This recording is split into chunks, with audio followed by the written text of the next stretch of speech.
Welcome again, my guys. This is Sanjay Sharma. My dear students, I will teach you second part of Discovering It. The saga continues. Dear students, I hope you can understand very well.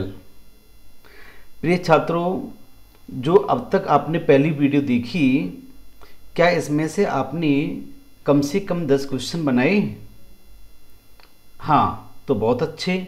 नहीं बनाए तो आज बनाएं, बार बार देखें, प्रयास करें बेटा।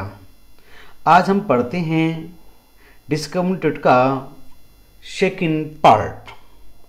Okay guys, देखिए स्टूडेंट्स, हमने यहाँ तक पढ़ लिया था पहली वीडियो में कि आप देख रहे हैं, ये हमने जो पहला है, the mummy is in very bad condition because of Carter did in 1920s said Zahi Hawass. ये हमने पढ़ लिया डियर। हमने कहाँ छोड़ा था? यहाँ से देखिए, आप दिख रहा है यहाँ पे 2 आइज बनी हुई हैं, गेट लिखा हुआ है ना। यहाँ से नीचे बिलो में जाइए आप, दिख रहा है ना? Very nice. देखिए, after months of carefully recording the pharaoh's foundry treasures. अच्छा, आप जानते हो फेरोज क्या है बेटा? बताइए आप, जल्दी से बताओ, फेरोज क्या है? फेरो होता है, एक टाइटल है एंशिएंट इजिप्ट का। प्राचीन मिस्र में राजाओं के लिए एक टाइटल था, एक उपाधि थी, एक शीर्षक था। अगेन देखिए, after months of carefully recording, महीनों की केयरफुली सावधानी पूर्वक सूचीबद्ध करने के बाद, रिकॉर्डिंग करने के बाद, द फेरोज फनरी ट्रेजर्स, फेरोज का दफन संबंधी जो दौलत है, फनरी में क्या होता है? दफनाना, अंत्येष्टि करना। ट्रेजर्स खजाना, दौलत, यानी कि फेरों के दफन संबंधी दौलत को महीनों तक सूचीबद्ध करने के बाद, Carter began investigation his 3 nested coffins. Carter ने शुरू की। कार्टर कौन है बताइएगा? जल्दी से ढूंढिए question. Who is Carter here? Now note down answer in your copy. Okay, Carter began investigation his 3 nested coffins. Carter ने उनके 3 जो ताबूत थे, जो ढके हुए 3 कफन से जो ताबूत थे, कफन मिले, उनकी जांच पड़ताल करना शुरू कर दिया। 3 कफन मिले, उनकी जांच पड़ताल करना शुरू कर दिया। ओपनिंग द फर्स्ट, जब पहले कफन को खोला गया, जब पहले कफन को ओपन किया गया, तो उसमें से क्या क्या चीज मिले देखिए आप। He found a shroud adorned with garlands of willow and olive leaves, wild clary, lotus petals, cornflowers, and the faded evidence of burial in March or April. देखिए गाइस, ओपनिंग दफा जब पहले ताबूत को खोला, पहले कफन को खोला, ही फाउंड, यानी कि कार्टर को मिला ए श्राउड, एक कफन मिला। जब 3 ताबूतों को खोला, उनमें से एक श्राउड मिला, एक कफन मिला। एडॉन, श्राउड में होता कफन। एडॉन जो सजा हुआ था with the garlands. Garlands means क्या होता है बेटा? माला होती है। किन से सजा होता? मालाओं से। ऑफ विलो, विलो के फूलों के। एंड ऑलिव लीव्स, और जैतून की पत्तियों से। यानी कि फूलों, विलो के फूलों की माला थी, जैतून की पत्तियां थीं, वाइल्ड क्लेरी, जंगली अजवाइन थी, लोटस पीटल्स, कमल की पंखुड़ियां थीं, एंड कॉर्न फ्लावर्स, और मक्की के फूल थे। वो कहाँ मिले बताओ? पहले कफन में, पहले जो ताबूत जब खोला तो उसमें क्या मिला हमको? सजी हुआ, मालाओं से सजा हुआ एक कफन मिला, जिसमें विलो के जो फूल की जो थी माला थी, जैतून की पत्तियां थीं, जंगली अजवाइन, लोटस पीटल्स थे, कमल की पंखुड़ियां थीं, कॉर्नफ्लावर्स और मक्का के फूल थे।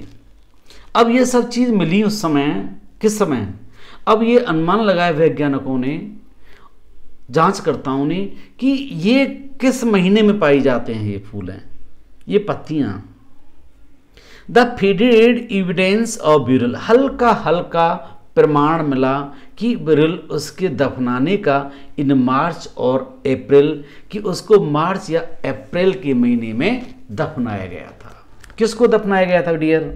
किंग टुट को। किंग टुट को कब दफनाया गया था? मार्च और अप्रैल के महीने में।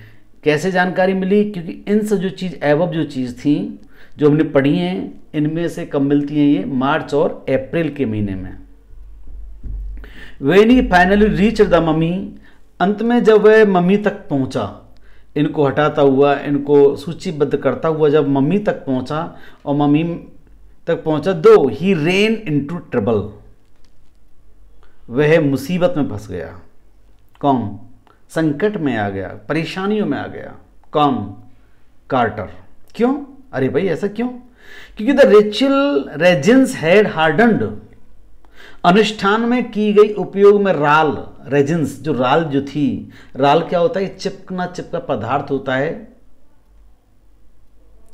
हार्डन्ड, वो सख्त हो गई। कैसी हो गई? सख्त हो गई।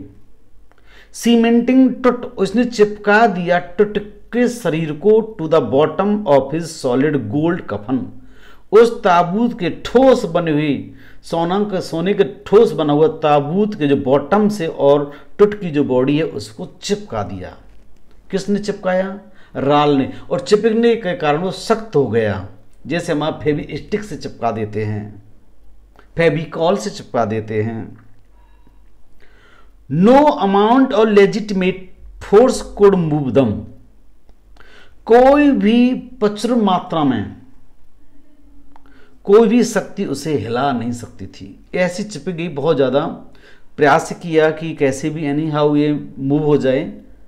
बिकॉज रीजन ये था, अनुष्ठान के उपयोग में राल को उपयोग किया जाता है। राल एक चिपकना पदार्थ होता है, चिपकने वाला, चिपक जाता है और वो सख्त हो गई। और सख्त के कारण आप इमेजिन करिएगा, आप वीडियो देखिए इसकी बार बार, कि टुट की जो बॉडी ये है और सब पेटिका जो थी और उसके नीचे सब पेटिका और शुद्ध बने हुए सोने से बनी हुई जो सब पेटिका थी, उसके ऊपर बॉडी रखी थी और बीच में राल थी, इसने उसको बॉडी को चिपका दिया था।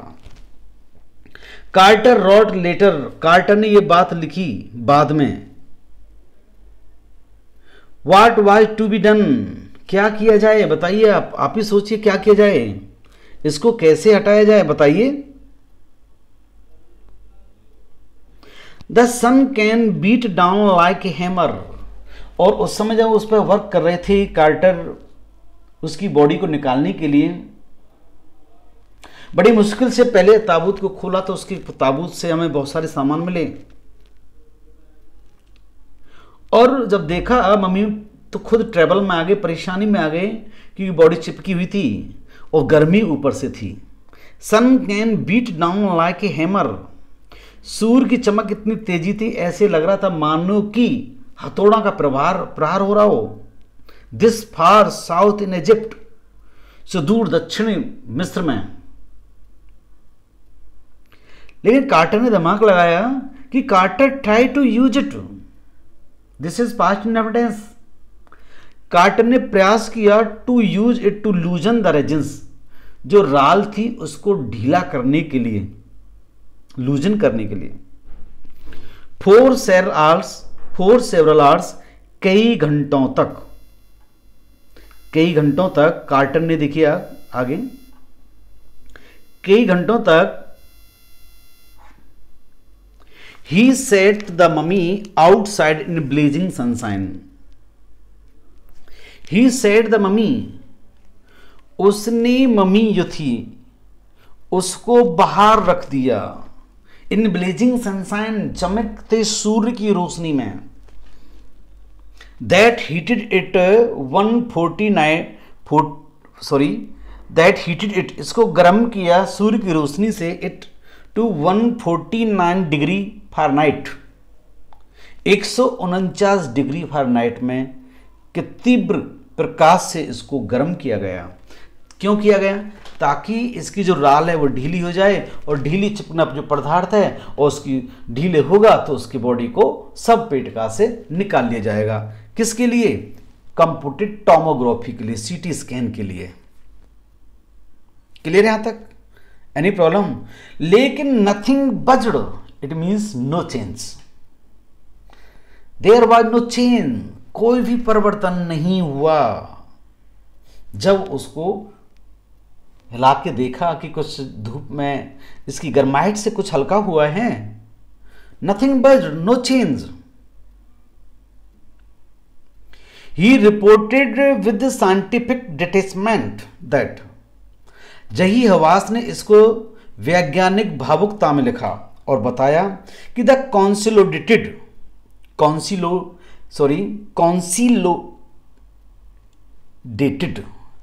कॉन्सिलोडेटेड जो थी मटेरियल जो था, ठोस जो पदार्थ था, had to be chiselled away, इसे छेनी से काट करके अलग करना पड़ा। हैड टू बी आया हुआ है, पैसिव वॉइस, ध्यान रखना। Has to, have to, will have to, shall have to, is to, am to, are to. To के बाद हमेशा वर्ब की पहली फॉर्म आती है। अब यहां टू बी आया हुआ, दिस इज पैसिव वॉइस, ये कंपल्सन को शो कर रहा है dear. Had to be chiselled away, उसको छेनी से काट करके अलग करना पड़ा। किसको भी बताइए? क्या सब पेटका को काटा? देखिए किसको? नहीं, टुटकी बॉडी को। फ्रॉम बीन्थ, नीचे से, लिम्स एंड ट्रंक, धड़कों और अंगों को, before it was possible to raise the king's remains, ताकि वह संभव हो सके उठाना, निकालना, कहां से? उस ताबूत से राजा के अवशेषों को। रिमेन्स, राजा के जो अवशेष थे उनको वे बॉडी को काटना पड़ा, अलग करना पड़ा, जॉइंट्स को, मेजर जॉइंट को भी अलग करना पड़ा, ताकि उसके बॉडी के अवशेषों को निकाला जा सके। क्या रीजन था बताइए आप, बोलिए। नथिंग बस, क्या हम और पीछे नहीं कर सकते थे क्या जांच को? बताइए, सोचिए, अज्यूम कीजिए आप। अरे नहीं हो रहा है ना, आगे देखिए, आपका आंसर यही मिलेगा। क्वेश्चन बना के रखिए, क्यों काटना पड़ा? Why had to chiselled, okay, ध्यान रखना भाई, why had to be chiselled away from the beneath the limbs and trunk. ध्यान रखें आप, आगे आंसर मिलेगा, खुद फाइंड आउट करोगे अभी। इन हिज डिफेंस, अपने बचाव में कार्टर ने रियली हैड लिटिल चॉइस, इसके पास अब बिल्कुल भी चॉइस नहीं थी, विकल्प ही नहीं था उसके काटने के अलावा। रीजन क्या था? आंसर मिल रहा है आपको, ध्यान रखो। If he had not cut the mummy free, conditional sentence है, शर्त वाला वाक्य है। यदि कार्टर इसको अलग नहीं करता, if he had not cut the mummy free, यदि वह कार्टर उसकी बॉडी को अलग नहीं करता, thieves most certainly would have circumvented the guards, निश्चित ही चोर जो हैं चकमा दे देते। किनको? गार्ड्स को, पहरेदारों को, रक्षकों को। Ripped it apart to remove the gold, और इसकी बॉडी से ऊपर से उतार ले जाते किसको? सोने को, क्योंकि पूरी बॉडी सोने से लदी हुई थी कहीं टुटकी। यदि वो ऐसा नहीं करते तो निश्चित ही चोर उसकी बॉडी से रिमूव कर देते, उसके किसको? चकमा देते गार्ड्स को, और हो सकता है उसकी बॉडी को भी ले जाते, क्योंकि कहाँ सोना मिले हैं, ये तो तोलों में बिकता है। 45 से 50 हज़ार तक के बीच में आता है, कभी कभी तो 40,000 से 45,000 के बीच में तोले में बिकता है, और जबकि वहाँ तो किलो में था, क्विंटलों में था सोना। ये मजबूरी थी उसकी काटने की। Clear guys? नेक्स्ट देखिए, और देखिए अब, इन टुट्स टाइम, अब इसका रीजन क्या है, सोना सला देना कि टुट के समय पर रॉयल्स वर फेबुलसली वेल्दी, शाही जो परिवार थे बहुत ही भयंकर धनी थे, पैसे वाले थे, अमीर थे, संपन्न थे वो। दे थॉट, वे सोचते थे, देखो हम नहीं सोचते हैं लेकिन वो सोचते थे, और हॉप्ड और आशा करते थे कि they could take their riches with them, कि वे अपने धन संपदा को अपने साथ ले जा सकते हैं। कौन सोचते थे बताइए? उस समय जो व्यक्ति रहते थे प्राचीन मिस्र में, राजा महाराजा, वो सोचते थे हम अपने धन संपदा को अपने साथ ले जा सकते हैं। फॉर द जर्नी, अपनी यात्रा के लिए, to great beyond the king Tut, इसी के कारण king Tut was lavished with the glittering golds, इसी के कारण राजा टुट को लाद दिया गया किनसे? चमकते सोनों से। प्रेसियस कॉलर, इसमें क्या क्या थे भाई? प्रीसियस कॉलर था इसमें, जड़ाऊ यानी कि कीमती हार थे इसमें, और क्या था भाई? इनलेड नेकलेस, जड़ाऊ हार। कॉलर कहाँ पहना जाता है? ये भी गर्दन पहना जाता है। नेकलेस जो था जड़ाऊ हार था। ब्रासलेट्स, रिंग्स अंगूठियां दी, एमलूट ताबीज, और देखिए आगे सेरेमोनियल एप्रॉन, अनुष्ठान में उपयोग करने वाले चोंगा, सैंडल्स सब सोने के थे। Sheath for his fingers and toes, अंगूठों के लिए और उंगलियों के लिए हस्तबंध। And the now iconic inner coffin, मूर्ति नुमा जो कफन जो था, एंड मास्क, और जो मास्क जो नकाब था, ऑल ऑफ प्योर गोल्ड, किसके बने हुए थे? वो शुद्ध सोने के बने हुए थे। ये सारे सामान शुद्ध सोने के थे। कितना सामान था उसके साथ में। अब तो वर्तमान में ना कोई सामान रख दिया ना तो बॉडी को खा ले जाएंगे, इधर दफनाएंगे, 2 घंटे के बाद बॉडी भी नहीं पाएगी वर्तमान में। तो चलो लेटस देखते हैं क्या होता टट के साथ। टू सेपरेट टट फ्रॉम हिज एनवायरमेंट, अलग करने के लिए टट को उसके साजो सामान से, उसके साज सज्जा से। Carter's man remove the mummy's head and severed nearly every major joint. Carter's man, Carter के जो आदमियों ने जो थे उसको रिमूव्ड किया, अलग किया बॉडी को, किससे? ममीज हेड से, मम्मी के सिर से। एंड लगभग प्रत्येक जॉइंट को अलग किया, बॉडी की को, घुटनों को, हाथों को, पैरों को, इन सबको अलग अलग किया। वंस दे हैड फिनिश, जब उनकी प्रक्रिया फिनिश हो गई एक बार, they reassembled the remains on layer of sand, फिर उन्होंने दोबारा जोड़ दिया उन अवशेषों को ऑन ए लेयर, एक परत पर, ऑफ सैंड, किसकी पर?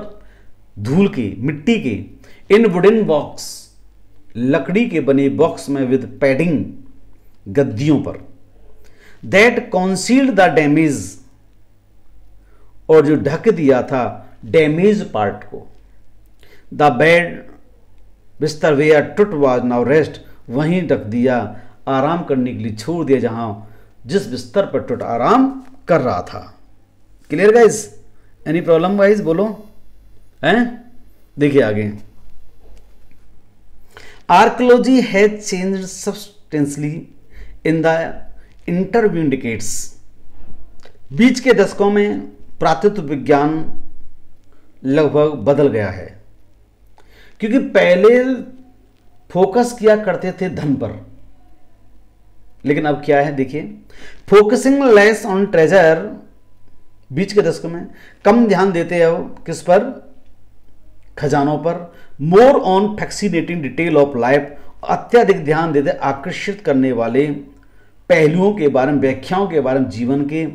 And interviewing mysteries of death, और लुभावने रेशियों के बारे में, मौत के। It is also uses more sophisticated tools, इसमें उन्होंने यूज किए, प्रयोग किए जटिल औजार, इंक्लूडिंग मेडिकल टेक्नोलॉजी, जिसमें शामिल हैं चिकित्सक संबंधी चिकित्सा मेडिकल संबंधी तकनीकी के उपयोग, ये सारी चीज शामिल थी। इन 1968 में मोर देन 40 ईयर्स आफ्टर 40 साल के बाद कार्टर डिस्कवरी, कार्टर की खोज के एन एनाटॉमी प्रोफेसर एक्सरेड, एक शरीर रचना के प्रोफेसर ने एक्सरे किया, एक्सरेड ममी का एक्सरे किया। और जब एक्सरे करने के बाद, देखो हमारे भी कहीं एक्सीडेंट होता है, कोई कुछ हो जाता है तो डॉक्टर एक्सरे करता है, एक्सरे के द्वारा पता चल जाता है कि हमारी बॉडी का कौन सा पार्ट में फ्रैक्चर है। एक्सरेड द ममी को एक्सरेड किया, रिवील्ड ए स्टार्टलिंग फैक्ट्स, और एक चौंका देने वाला तथ्य उजागर किया। बीन्द द रेजिन, नीचे राल के द केक्स हैज चेस्ट, छाती पर जो राल जो थी वो जमी हुई थी। हिज ब्रेस्ट बोन, ब्रेस्ट की जो बोन थी, हड्डी जो थी, and front ribs are missing, और मुख्य जो पसलियां जो थी वो कैसी थी, गायब पाई गई। ये हमें कैसे पता चला, हाउ डू वी नो, कैसे पता चलता है हमें, एंड बिकॉज क्योंकि कार्टर एक्सरेड द ममी, क्योंकि कार्टर ने एक्सरे किया था किसको, ममी का। एक क्वेश्चन जैसे बन जाता है यहाँ पर कि उसे चेसल अबे क्यों करना पड़ा, why had to Carter chisel away the solidified resin to raise the king's remain, क्यों करना पड़ा, क्या रीजन था। ये सारी सभी स्टूडेंट ध्यान से सुने, आप ना कम से कम 10 क्वेश्चंस बनाएं और फिर आंसर फाइंड आउट करें, और बार बार पढ़ा नहीं समझ में आता है, बहुत ध्यान से पढ़ें बेटा। और आगे हम फिर नेक्स्ट वीडियो में थर्ड पार्ट बताएंगे। Wait for my next video. Okay guys.